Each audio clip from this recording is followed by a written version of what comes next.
अस्सलाम वालेकुम। उम्मीद है आप लोग ठीक हैं, खैरियत से हैं। अल्लाह पाक आप लोगों को अपने हिफ्ज़ व अमान में रखे। हमारी बहुत सारी दुआएँ हमेशा की तरह आपके साथ है। सलामत रहें, खुश रहें, इसी तरह हँसते मुस्कुराते रहें। अल्लाह की ज़ात इसी तरह आपके चेहरे पर खुशियाँ बखेरता रहे। आपसे गुज़ारिश करते हैं कि चैनल को सब्सक्राइब करें, बेल आइकन को प्रेस करें और ज़्यादा से ज़्यादा व्हाट्सएप ग्रुपों में लिंक शेयर करें, अपनी राय का इज़हार करें और पाकिस्तान सलामत रहे, हमेशा रहे, ता क़यामत रहे। और पाकिस्तान खपे, ज़िंदाबाद, हमेशा ज़िंदाबाद। लो जी, खान साहब जो है ना, फैज़ हमीद और खान साहब मतलब काफ़ी पाकिस्तान तहरीक-ए-इंसाफ के लिए मनहूस साबित हो रहे हैं। अपनी सज़ा के साथ-साथ दूसरों को भी रगड़ते जा रहे हैं, किसी को माफ़ी नहीं मिल रही। फैज़ हमीद की सज़ा के बाद ये सिलसिला शुरू हुआ और उसके बाद ये सिलसिला अब चल पड़ा है। 9 मई का दूसरा जो दूसरे दिन में ये दूसरा फैसला है, किसी को माफ़ी नहीं मिल रही है और 9 मई के मुल्ज़ाम जो हैं वो सज़ा पाकर रहेंगे और आहिस्ता-आहिस्ता अपनी मंज़िल मकसूद की तरफ जा रहे हैं। इंसदाद दहशतगर्दी ने 9 मई के वाक़यात से एक और अहम वाक़ये का जो है वो फ़ैसला सुना दिया है। अदालत ने डॉक्टर यास्मीन राशिद, उमर सरफराज चीमा, एजाज चौधरी, मियां महमूद रशीद समेत मजमूई तौर पर 29 लोगों को 10-10 साल की सज़ा सुनाई है। फैसले के मुताबिक मुलजमान एक मुसल्लह हजूम की क्यादत का मुजरम करार दिया गया है और इस्तगासा के मुताबिक हजूम ने पुलिस एहलकारों पर पत्थर, डंडे, पेट्रोल बम फेंके। पुलिस एहलकार दूसरी गाड़ी में मौजूद थे। ये वाकया 10 मई 2023 को लाहौर के इलाके गुलबर्ग में पेश आया। अदालत ने करार दिया कि यह फैसला 9 मई 2023 के पुरतशद्दुद वाकयात को मंतकी इंजाम तक पहुंचाने की जानब एक और अहम कदम है।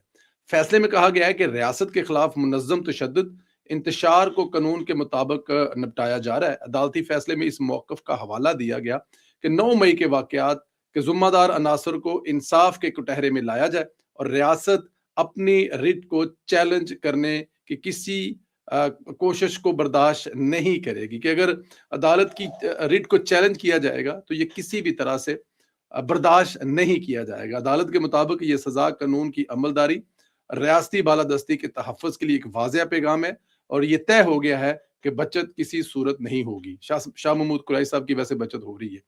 असल में शाह महमूद कुरैशी साहब जो है ना, वो जेनुइनली लाहौर में थे भी नहीं, वो थे कराची में, ये बात माननी पड़ेगी। बट शाह साहब जो हैं वो मतलब बरी हो रहे हैं मुख्तलिफ मुकदमात से। लेकिन ये जो रगड़े गए हैं खान साहब के साथ, वो मेरे ख्याल में लंबे चौड़े रगड़े गए। अच्छा, ये 29 लोग हैं, इसमें कुछ ऐसे लोग भी हैं जो बहुत ज़्यादा वेल नाउन नहीं है, जो जो सिर्फ एक जिसे कहते हैं ना कल्ट की राह में चलकर जो है वो खजल खराब हो रहे हैं, जो नहीं होना चाहिए। मुझे बड़ी हमदर्दी है ऐसे लोगों की, वो किसी भी पार्टी से हों। पार्टी का जो वर्कर होता है ना, मतलब देखिए मरियम नवाज ने या नवाज शरीफ ने कभी किसी जगह पे अपने पार्टी वर्कर को वो इश्ताल नहीं दिलाया कि उसके बाद वो आपको नैब वाला वाकया याद है, लेकिन वो पानी जो है वो सर के ऊपर से गुजर चुका था कि जो नैब है और फैज हमीद और ये जो सारे लोग मरियम बीबी के साथ और फिर जो जो किया जा रहा था वो बड़ा नाकाबिले यकीन था। तो वो एक वाहिद वाकया है जिसमें पाकिस्तान मुस्लिम लीग नून का वर्कर जज्बाती हुआ, जेल काटी उन्होंने, लेकिन वो इस लेवल पे नहीं गए कि नैब के दफ्तर को आग लगा दी। और खुदा ना करते अगर ऐसा होता तो फिर वो भी जो है वो इसी तरह का वाकया होता, लेकिन नून लीग की क्यादत और नून लीग के वर्करों ने ऐसा कुछ नहीं किया, लेकिन खान साहब के लोगों ने किया, वर्करों ने किया और आज वो भुगत रहे हैं। खैबर पख्तूनख्वा में कोस्तान स्कैंडल में अहम पेशरफ्त हुई है। कोस्तान माली स्कैंडल के मरकजी मुलजम कैसर इकबाल ने 14 अरब रुपए की प्ली बारगेनिंग के लिए कौमी एहतसाब ब्यूरो यानी नैब को एक दरखास्त दी है और नैब जराये के मुताबिक मुलजम कैसर इकबाल महकमा CNW में हेड क्लर्क था। महकमा CNW में हेड क्लर्क था और इस महकमे का जो वजीर है वो सुहेल अफरीदी था और आज वो वजीर आला है। तो अब एक महकमे का जिसका जिसका सुहेल अफरीदी वजीर था और उसका जो एक हेड क्लर्क है वो 14 अरब रुपए की करप्शन में पाया जा रहा है, तो सोचे अब वजीर आला बनकर और इसके क्लर्क और इसके सेक्रेटरी क्या कर रहे होंगे, इसका हिसाब आप खुद लगा लें। आपके मोबाइलों में कैलकुलेटर है, वो निकाल लें। मुलजम और इसकी अहलिया के नाम पर 10 अरब रुपए की गाड़ियां, बंगले, प्लाजे, सोना और दीगर असासे मौजूद हैं। नैब जराये के मुताबिक 4 अरब रुपए के असासे बेनामी डंपर ड्राइवर के नाम पर खरीदे गए। ये बड़ी आसफ अली जरदारी और सिंध के लोगों को बातें किया करते थे। अब देखें जरा इनकी करप्शनें निकल रही हैं। तो ट्रक नहीं डंपर ड्राइवर जो है उनके नाम पे भी 4 अरब रुपए के असासे हैं।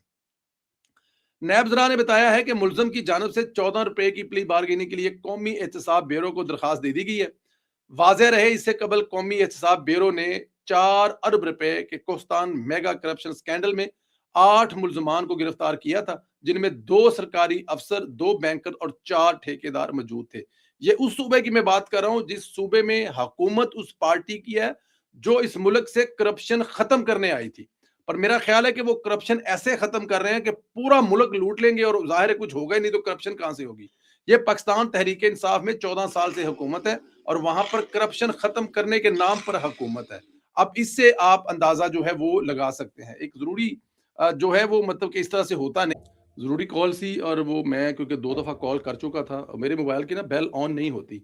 लेकिन मैंने कुछ 1-2 कॉलें ऐसी की थी कि जिसका मुझे ये था कि उनकी कॉल वापस आएगी और वो कॉल वापस आए और ना उठाओ तो फिर अगले 5 दिन निकल जाते हैं। तो इस वजह से वो कॉल ऑन बेल भी ऑन थी और वो कॉल भी आई है तो मुझे वापस लेनी पड़ी, उसके लिए माजरत। खैर रहने, आगे चलते हैं। फैज़ हमीद के हवाले से इंतहाई खतरनाक इंकशाफ हो रहे हैं। अबसार आलम ने अपने वीलॉग में इंकशाफ किया है, बताया है कि कैसे फैज़ हमीद अरबों रुपए साथ लेकर गया है। फैज़ हमीद से एक डायरी मिली है जो पासवर्ड से खुलती है। अगर गलत पासवर्ड लग जाए, क्योंकि वो डिजिटल होती है, तो वो तमाम डेटा जो उसके अंदर है वो पूरे का पूरा जो है वो 9-2-11 हो जाएगा।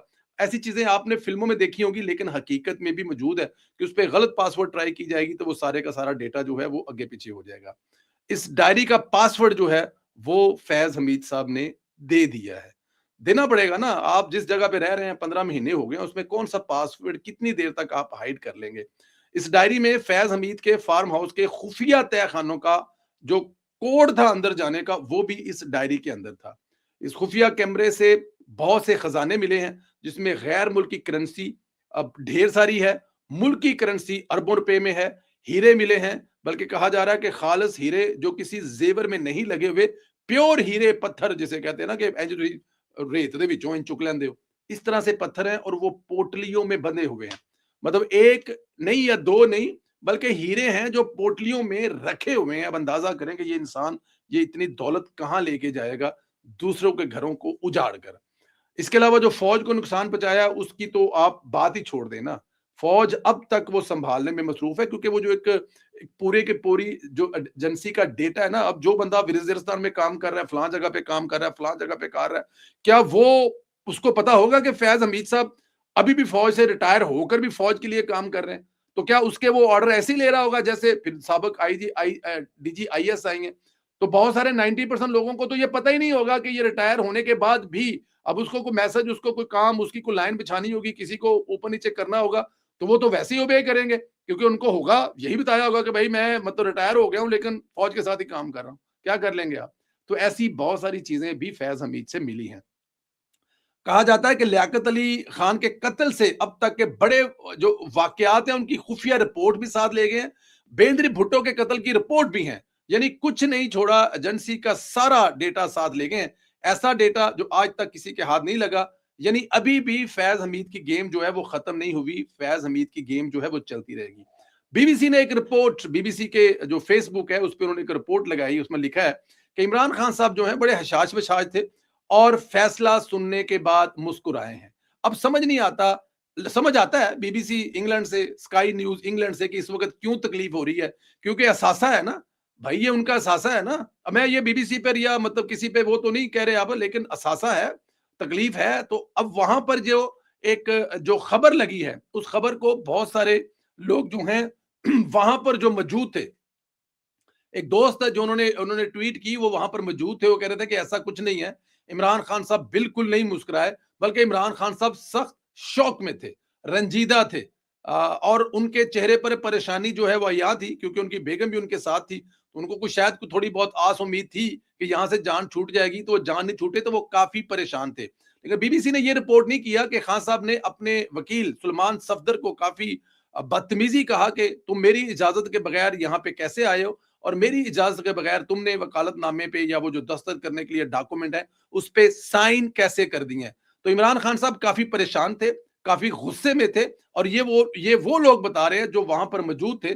तो जो बीबीसी का नुमाइंदा था वो शायद ज़ूम पर था, या उसको जो सही तरीके से गाइड नहीं किया गया, या बीबीसी को मिसगाइड किया है। ये जो हाँ, ये मेरे ख्याल में, क्योंकि बाहर आकर अलीमा खान साहिबा ने कोई ऐसी बात बताई है, या बाहर आकर अलीमा खान को एक कोई ऐसा मैसेज कन्वे किया गया है, जो वो बता रहे थे और बीबीसी ने उसी को छाप दिया है। लेकिन बीबीसी ने यहाँ पर एक ऐसी रिपोर्ट की है जो जिसका जिसका ताल्लुक नहीं बताया जा रहा कि इमरान खान साहब ऐसे हशाश-वशाश नहीं थे, बल्कि सख्त परेशान थे। अभी मैंने एक वीडियो देखी, मुल्तान का एक खानदान है, एक बच्चा है, जिसने अपनी माँ के साथ, छोटे भाई के साथ और बहन के साथ एक वीडियो रिकॉर्ड की और सोशल मीडिया पर वो अपलोड कर दी गई कि उनके चचा हैं, उनके रिश्तेदार हैं, जो वालिद साहब की वफ़ात के बाद उनकी जो जायदाद है, जो 25-30 करोड़ की बनती है, वो उनको दे भी नहीं रहे और उनको उल्टी धमकियाँ भी लगा रहे हैं। और इनमें से जो बच्चे हैं 2, वो हैंडीकैप हैं और उनको भी उनका भाई साथ लेके चल रहा है और उनकी वालिदा भी साथ है।